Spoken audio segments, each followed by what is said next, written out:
As the Father has loved me, so have I loved you. Now remain in my love. Skip down to verse 17. This is my commandment. Love each other. Let me hear you say, love each other. And if the world hates you, keep in mind that it hated me first. So a few weeks ago, we studied John 15 together as a church, and we went through the entire chapter, and I gave what was then part one of the message and left you hanging. I said, you're gonna have to come back for part two, and I was originally planning to share that right after Christmas Eve, but now it got moved to this day. And we talked about how Jesus in John 15 is warning his disciples. He says, a day is coming when you're gonna go through hardship. There's going to be persecution. There's going to be difficulty. And there's this fascinating line that Jesus says, the world hates you. And we talked about, again, refreshing your memory, that word hate can mean a number of different things. On one end of the spectrum, it can mean to persecute or kill, but it can also mean to marginalize or shame. And we looked at how in history this is played out in the Christian community. Every single disciple, with the exception of Judas, lost their life because they were followers of Jesus. We saw in AD 64, Caesar Nero, the city of Rome burned, July 19th, AD 64. And Nero used that as a pretext to persecute the Christian church. And then we saw how Christians throughout history have been persecuted and shamed and marginalized. We looked at what's happening in our world today, how in a number of different nations and countries throughout the world, our brothers and sisters are being persecuted for their faith, certainly in parts of Asia and the Middle East. By the way, be in prayer for the Middle East. There's a lot of tension right now, and I know there's families in our church that have loved ones that are serving in the military, and this is a good time just to be in prayer. I think it's going to be a fascinating couple weeks, and more than ever, we need to pray for protection and for peace and what's happening there. But in that part of the world, many of our brothers and sisters are losing their life for their faith. And then finally, we talked about what's happening in our own nation. And even though right now Christians aren't being rounded up and killed or imprisoned for their faith, we are noticing a trend that increasingly followers of Jesus are being shamed and pushed to the margins. And there's a growing number of people who want absolutely nothing to do with Christianity. And we could take a whole lot of time on this, but let me share with you one chart. This was kind of a fascinating chart that took a lot of people by surprise, came out a few weeks ago. Pew Research, Gallup, they've done a lot of studies like this, and this is their most recent, describing what's happening in our own nation right now. And what they've discovered is that 65% of Americans now describe themselves as Christian. And you might be like, well, that's a huge amount. Yes, but two things. Number one, keep in mind that's people who say, yeah, I'm a Christian, but they may or may not actually be followers of Jesus. Their parents go to church, so they go to church, or they're more of a cultural Christian. But what was shocking to people is how this number is rapidly declining. So it's, as you can see on this chart, the top one, it's gone down 12% in the last decade. So from 2010 to 2020, we've seen a huge decline. This is also true with the people who are attending church. That has gone down significantly. And meanwhile, if you look at the bottom one, those who identify as atheists or agnostic now stands at 26%. And this has now gone up 7% in the last decade. So what we're finding is while Christianity is exploding in other parts of the world, what we're finding in our nation as a whole, and of course there are exceptions. I think what God is doing here in the city of Portland and our church is an exception. I thank God for that. But what's happening nationally is that there is a steep decline. As we step into a new decade, it's 2020. As we step into this new decade, I think this means two things for the church. Number one, it's gonna be harder than ever to follow after Jesus. Remember Matthew 7, Jesus said that the gate is wide that leads to destruction, but the gate is narrow that leads to life. In other words, there's a broad road that's attractive and accommodating and crowded. It's the road of cultural conformity and mainstream values. But the way of Jesus is countercultural and it's unpopular. And I know many of you have experienced this, certainly in our own city, where people may argue with you because of your values or your sexual ethic or your morality. They may be offended when you say that Jesus is the way to God, or label you as a bigot or intolerant. They may marginalize you at school because you pray or read the Bible, or maybe even at work, you're not getting the promotions or the opportunities that you hoped because you identify as a follower of Jesus. Following Jesus in this cultural environment is getting more and more challenging. David Platt put it this way. He said, radical obedience to Christ is not easy. It's not comfort, nor health, not wealth, and not prosperity in this world. Radical obedience to Christ risks losing all these things. But in the end, such risk finds its reward in Christ, and he is more than enough for us. This is why Jesus said, if you want to follow after me, you must deny yourself, take up your cross, and follow after me. You follow Jesus, it means a death to self, a death to reputation, a death to conformity. And as culture continues its shift away from Jesus, more and more people are going to ask if they're willing to pay that kind of price, which I think is the upside of what we're seeing, is that we're going to see less and less people who just identify as a Christian because it's the thing to do or gives them opportunities.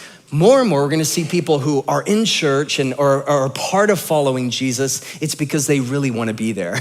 It's because he's changed their life. But we'll see this continue over the next decade, barring like some massive move of God and revival.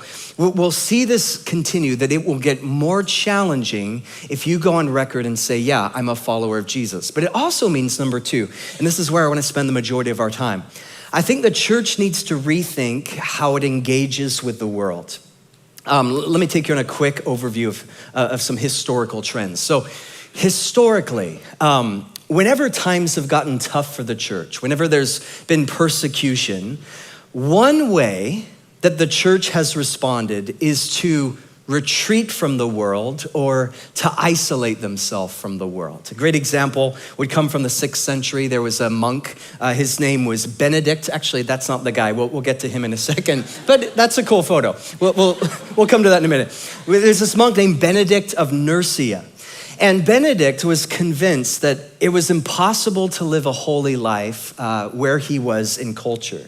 And his solution was, hey, I need to retreat, I need to escape, and I need to start my own community. And so he went out into the desert and he started a monastery. This was actually the beginnings of the monastic movement, which was a center of learning and discipline and hard work. And people from all over the Roman world, they left their jobs, even their families, to join this monastery and effectively cut themselves off from the world. The Czech activist, Václav Benda, he called it a parallel polis, or a city removed from the city. That was their goal. Let's remove ourselves from culture. Let's have nothing to do with the world because times are tough. There were other people who said, okay, that's pretty cool that you're doing that. That's spiritual, I guess. But we think if you're really spiritual, if you're really holy, you're going to take it to a whole nother level.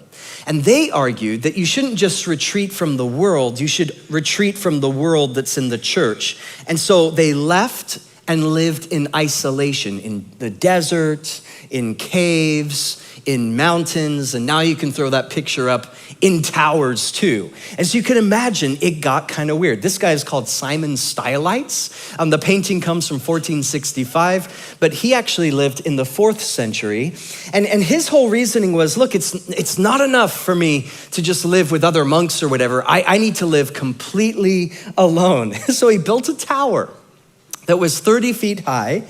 He got up in it and he sat in that tower praying, reading his Bible, whatever, for 37 years. And as you can see, he lowered down these buckets on the side. And so people would bring him food and water. Now, if you're an introvert, that's your dream life. You're like, give me a tower and a bucket and Postmates app and like, I'm good to go, right? But you can imagine, like, it actually kind of was weird. Some of these things that these guys did became really legalistic. True story, kind of funny story coming out of the same era.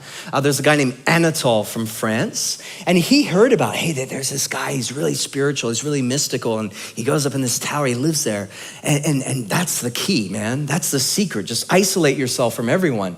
And Anatole heard about this, and he's like, I need to do the same thing, but I don't have a tower. True story, he went home and he put a chair on top of his table, and he sat on that chair that was on his table in his kitchen, and he's like meditating, praying or whatever. His family comes home and they're like, Dad, what are you doing? This is kind of weird. Like, help us with the Costco groceries or whatever. And what Anatole said was absolutely classic. I love this quote. He said, now I know why they went to the desert to be holy. I perceive it is difficult to be a saint at home. That's kind of true, actually. It's hard to be a saint at home. But many Christians, they felt that way. They're like, it's hard to be a saint in the world, especially when the world is persecuting us. And so let's escape from the world. Now, here's why I share that, because I think many people, whether directly or in most cases indirectly, they've kind of bought into this model, this ethos of what it means to be a Christian in 2020, the Benedict option. And they would argue, well, culture has lost its sense of identity. Therefore, the church needs to recapture its identity in isolation. Maybe you've heard of the sociologist Zygmunt Bauman, and he coined this phrase, liquid modernity. Fascinating phrase. He argues, and I think he's right, that we live in a time of rapid social change where everything's moving, everything's evolving. But the downside to that, he says, is that it's left us without a sense of identity. We're rootless. We're without any shared sense of ethical norms. And so some people would argue as they look at those graphs like Gallup poll and they see what's happening in our own nation, they say, well, because we live in this time of rootlessness and liquid modernity, the church then needs to remove itself from cultural currents and create distinct communities that will empower us to recover our moral voice and give us the space to train and equip our own. And to a certain degree, I agree with that. I think there's a lot to that perspective. For example, I do think the church, especially now, needs to recapture its identity. We do need to train and equip our own. We also need flourishing, life-giving communities. But here's the danger, is that if we isolate ourselves from culture, the temptation, and I think the inevitable outcome, is that we end up creating our own subculture that has little engagement or relevance for the world. So many of us have been part of churches like this, where kind of the ethos, again, whether it's directly communicated or indirectly communicated, the ethos is, hey, times are tough. We've lost the culture war. So if you want to be spiritual, we need to put up the walls. We need to protect ourselves. We need to retreat, only spend time with Christian people, only do church activities. And so we develop our own music and books and radio stations, and we'll only watch movies if they start Kirk Cameron in it, right? And it's like we have this whole subculture, and we cut ourselves off from the world, but the world really isn't interested in our message because we're no longer engaging with them. Jesus in the Sermon on the Mount, some of the most important words ever written to the church, and I think a good vision for us as a church. He says, you are the salt of the earth. You are the light of the world. Let me hear you say, light of the world. A town built on a hill cannot be hidden. Neither do people light a lamp and put it under a bowl. Instead, they put it on its stand and it gives light to everyone in the house. In the same way, let your light shine before others that they may see your good deeds and glorify your Father in heaven. Jesus says, you are the salt of the earth. This is to be the church's posture towards the world, especially in a time, in a culture where we're, as followers of Jesus, being pushed to the margins. Jesus said, you're salt. Now, salt in the ancient world was used to season things. Isn't it amazing how just salt just makes everything taste better? A couple of weeks ago, we had some Breyer's ice cream at home, caramel ice cream, and it was okay. But I was like, it needs something else, right? So I got some sea salt and I just sprinkled on there, just experiment. Oh my gosh, you guys have to try it. It was like seriously amazing. It took that ice cream from like a 1 to an 11. It was incredible. Salt makes things taste good. Salt seasons, but in the ancient world, it was used as a preservative. They didn't have refrigerators, so what they would do is take salt and they would rub it into fish and to meat, and it would preserve it from decay. Isn't it interesting? Jesus says to us, his followers, he says, that's to be your posture. You're to be the salt of the world. You're rubbed into culture. You're not removed from society, picketing against society, but you're deeply invested in society. The call of the church then is to infiltrate the world with the fragrance and the beauty of God, to be a faithful presence of reconciliation, justice, and hope. And this isn't a theme we just see in the New Testament. We see this all throughout the Old Testament. This was the ethos of ancient Israel. And in fact, this is what God called them to be and to do. You gotta write this down. This comes from Jeremiah chapter 29. I encourage you later on, if you get a chance, study it further. It's Jeremiah 29, verse 4. This is what the God of Israel says to all those I carried into exile from Jerusalem to Babylon. Build yourself houses, settle down, plant gardens, and eat what they produce. Marry and have sons and daughters. Find wives for your sons and give your daughters in marriage, so that they too may have sons and daughters. Increase in number there, do not decrease. Also seek the peace and prosperity of the city to which I have carried you into exile. This is huge. Pray to the Lord for it, because if it prospers, you too will prosper. This was written at a time when Israel, the Jewish people, had been carried away from their home in Jerusalem. Jerusalem was their identity. It was where the temple was. It was where they worshiped. It's where they had been for thousands of years. Babylon invades, takes the Jewish people as slaves, roots them up, brings them to a new city, Babylon, which was night and day difference culturally from where they had been in ancient Israel for hundreds and hundreds of years. And the question that they're grappling with as exiles is, what should our posture be towards Babylon? Should we embrace Babylonian values and forget our own traditions? Should we get angry at Babylon and picket against Babylon and remove ourselves from Babylon culture? What should we do? What should our posture be? And thinkers and rabbis began to wrestle with this question. And here in Jeremiah 29, God gives them the answer. He says, this is to be your posture in this city at this time, because listen, like ancient Israel that was carried away to Babylon, trying to be salt and light in a city that was not their own, I think increasingly as we step into a new decade, that is going to be our reality too. We're spiritual exiles. We're living in a way that is not necessarily mainstream. We're not conforming to the ways of the world. And the question we have to grapple with, okay, what is our posture in the city of Portland? How should we love our neighbors? What should we do when we're seeing culture drift from God and we see the stats, the decline of those who follow Jesus and the incline of those who say we want nothing to do with Jesus? God gives us these two words written thousands of years ago, and I think they're just as relevant today in our time of exile. Number one, he says, seek the peace of the city. Let me hear you say, seek the peace of the city. Now, you guys know this. The word peace is one of the most beautiful words in ancient Israel. It's the word shalom. And it doesn't just mean the absence of war. It means flourishing in every dimension, socially, economically, physically, spiritually, in relationships. God says, I want you to actively seek shalom for the city that you're in. Well, what does that mean? He says, it's real simple. Build houses, settle down, plant gardens, eat lots of food, get married, have kids. You see, God's vision for his people wasn't to isolate themselves from culture, but to participate in the flourishing of culture. Just like a plant that's rooted in the soils of the earth, we, as followers of Jesus, are to be invested in the world, but not of the world, forming relationships, creating change, advocating shalom, working towards cultural renewal.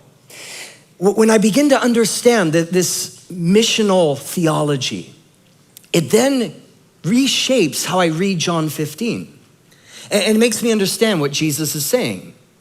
Jesus in John 15 says, hey, you're about to be carried away. You're about to live in exile. There's gonna be persecution and oppression, and it's gonna get harder and harder to follow me. The world hates you. What does Jesus say? He doesn't say, now is the time, build a subculture, put up walls, retreat, escape. No, what does Jesus say? He says, our approach then in this time is a rededication, a recommitment to love. John 15, he says, love one another. Lay down your life for others. And in 2020, as our culture continues this slide from faith, what is needed, this is huge. What is needed is not a bunch of angry Christians protesting, complaining, responding to hate with more hate. What is needed is an apologetic of radical, generous love, giving, serving, investing in our community in redemptive and creative ways. That's what we're called to be, and that's what we're called to do. But what does that look like? I would argue it's not just the obvious stuff, sharing your faith with others. It's also the little stuff. It's the Jeremiah chapter 29 stuff in our neighborhoods, at our schools, at work.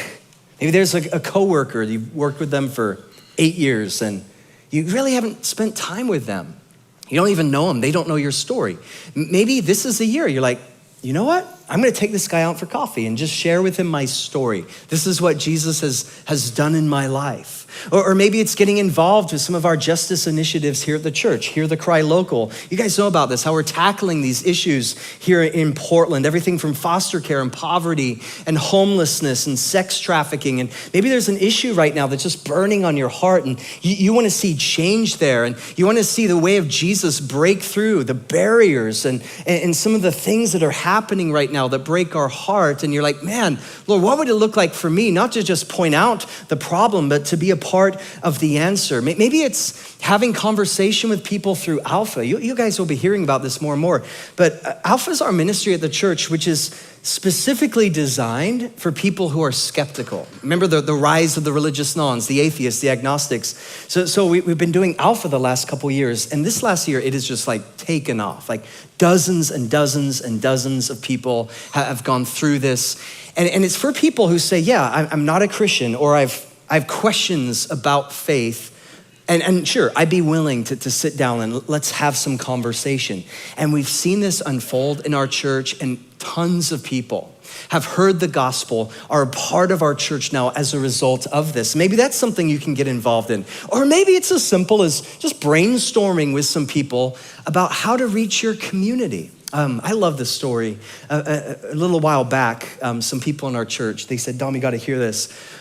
We just have a heart, they said, for our neighbors, and we've been trying to think, how do we reach our neighbors? Because everyone just kind of drives home and they park in the garage, they close the door, and we never really see anyone.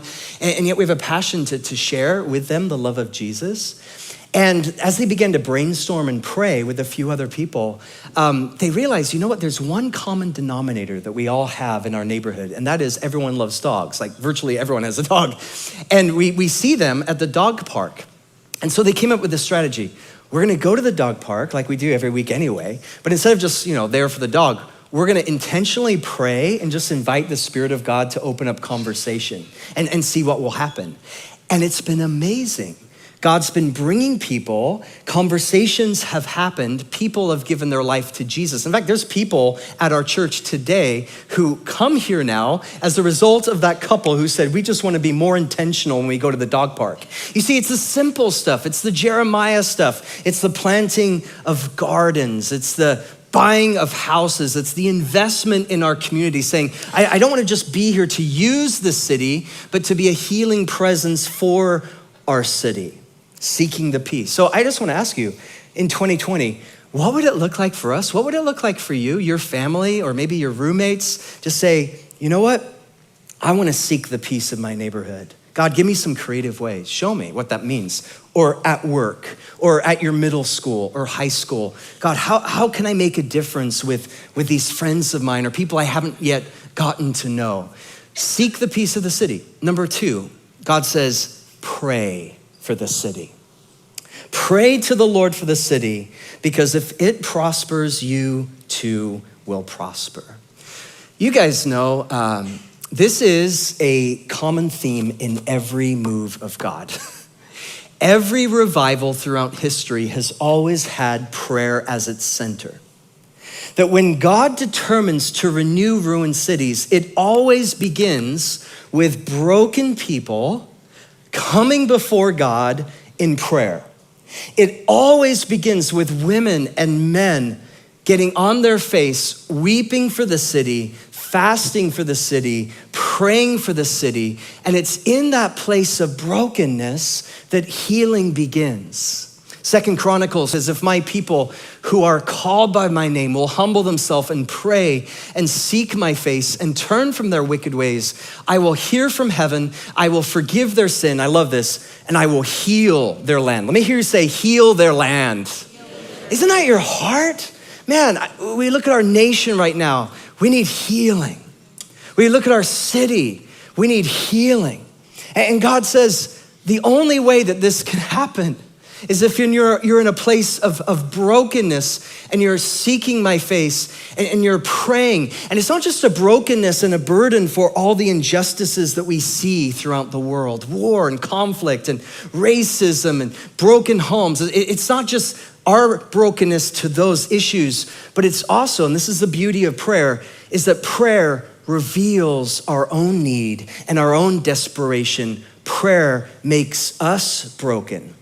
It's impossible to spend time with God and not have your own heart broken for your own lack and also the burdens and the problems of the world.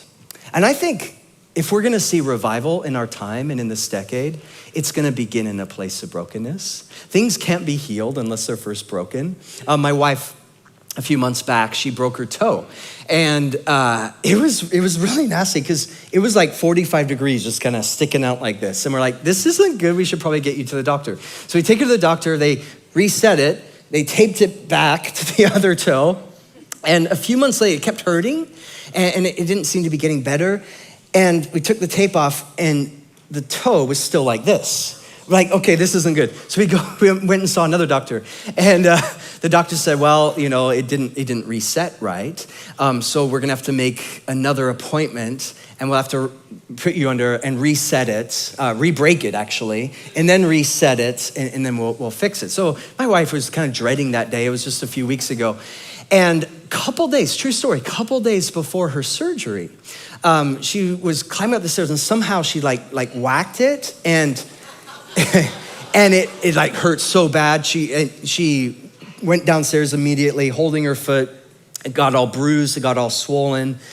And we noticed something interesting though, a couple days later, is that it kind of had moved back to where it was supposed to be. And we just thought it's all the swelling and stuff. So she goes in, she's supposed to have the surgery, and they look at it and they're like, okay, let's take an x-ray. And they looked at the x-ray and they said, we've never seen anything like this before. Your toe, whatever you did to it, has reset itself. It's like totally healed, right?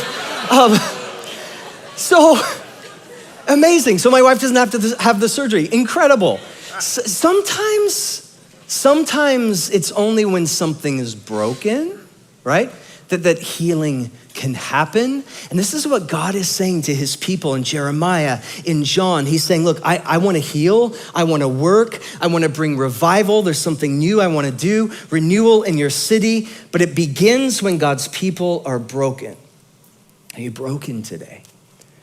Are you broken with your own grief for lack spiritually or where you're not at yet in your walk with Jesus? Is there a brokenness and a humility and openness to what the Spirit of God wants to do in your life? Anne Graham Lotz, I came across this quote a couple days ago and it's just kind of been haunting me ever since. It's beautiful. She said, revival begins when you draw a circle around yourself and make sure that everything in that circle is right with God. That's what I want to leave you guys with today. It's a new year. It's a new decade. And I think now is the time, as followers of Jesus, to draw a circle And to ask ourselves the honest question, does God have all of me? Am I really chasing after him? Am I really pursuing him? Does he have my heart? Does he have my all? Or there are things inside this circle that maybe over this last year I've kind of let into my life that it's not pleasing to God. Bitterness, anger, resentment, some sin, some addiction. And I think now is the time, as we begin this new year, especially in light of the fact that, trust me, over the next few years, it will get harder and harder to be a follower of Jesus. And if you don't resolve now, if we don't commit now, okay, draw the circle. If we don't radically surrender our life and all and everything to Jesus now when times get tough, peace out, we're gone. And I think there's some of us, really all of us, but there are some of us especially, God's brought you here today to hear this message because you know your life is not yet fully given over to him, but there's something stirring in your heart right now and you know it's Jesus. He's calling you. He's saying, this is the time. This is the place. Now is the moment to pursue after me. Now is the time to give up those things that you've held on to. Now is the time to forgive. Now is the time to open yourself up to what I want to do in your life. Now is the time to follow Jesus. Does Jesus have all of you? Romans 13 says this.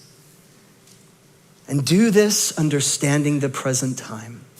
The hour has already come for you to wake up from your slumber because our salvation is nearer than when we first believed.